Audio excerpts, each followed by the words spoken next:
Did you hear about the National Public Radio? The NPR? What about it? Whenever the people who work at the NPR say what they really think, they get fired. They get fired for telling the truth. Only for telling the truth in public. A few months ago, they fired the Warren Williams for that. But it was shown that other NPR people gave their opinions on the air and were not fired. Those were the politically correct opinions. The NPR Foundation president, the Ron Schiller, said that if a person expresses an opinion, that person can no longer report fairly, for the credibility is lost, and the ethics are broken. I do not agree. I would like to know the reporter's point of view, their agendas, and their motivations. I want things out in the open. That is what the news is for. Who got fired this time? The NPR Foundation president, the Ron Schiller, was fired. He is not a reporter. And foundation presidents do not have to be fair. They do not have to have credibility. And ethics may limit their fundraising ability. They only have to suck up for the big money. What was he doing? Sucking up for the big money. And while doing that, he said that the Tea Partiers are fanatically involved in the personal lives of the human beings.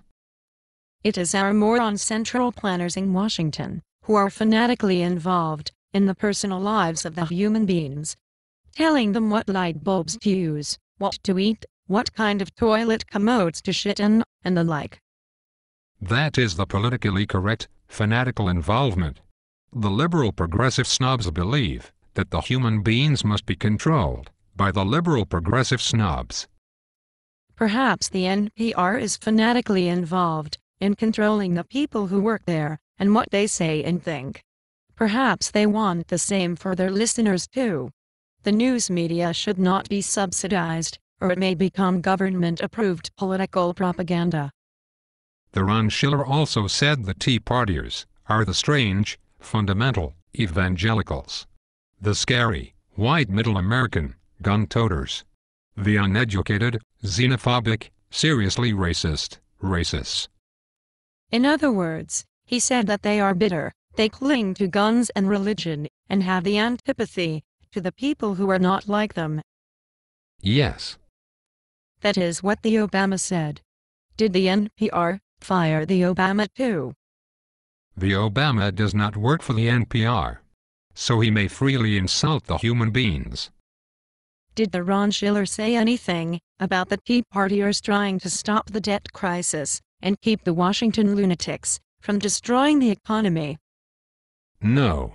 He said that the conservatives are the anti-intellectuals, that the liberals might be more educated, fair, and balanced, that there are not enough of the educated liberal snobs, and there are too many of the uneducated conservative slobs.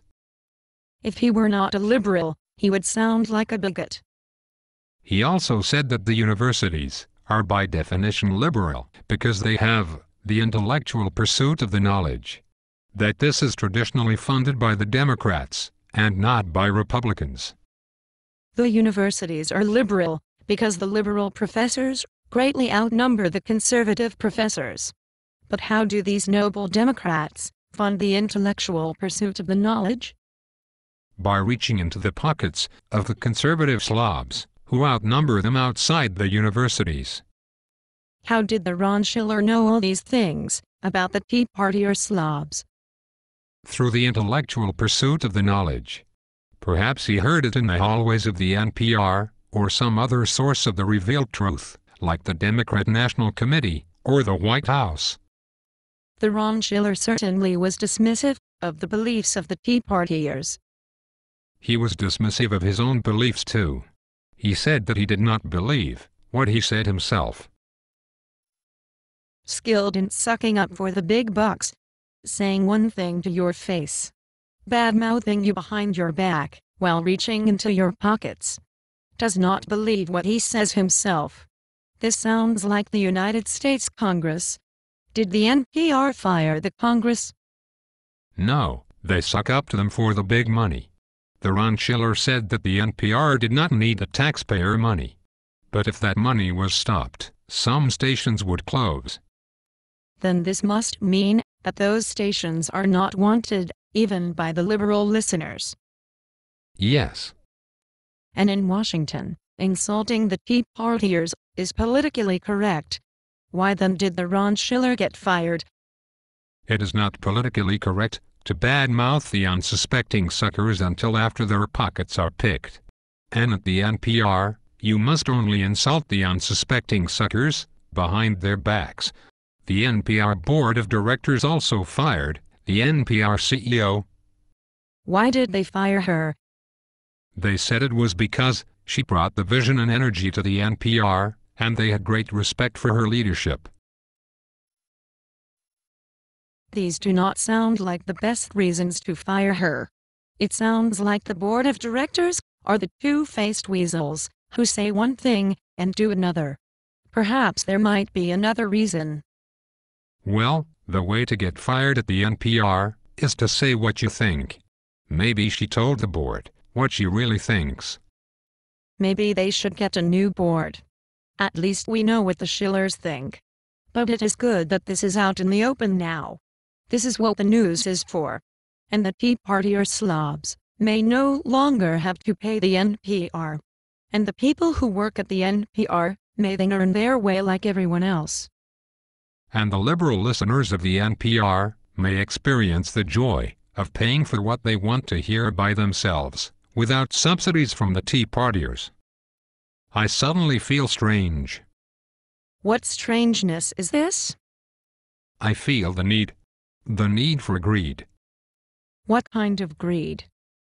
Greed for my own money that I worked hard for. It is only politically correct for liberal progressives to be greedy for your money. Then let them do something to earn it, for a change that I can believe in. I feel very scary. And I feel like a slob. Behold. For you have become the Tea Partier slob.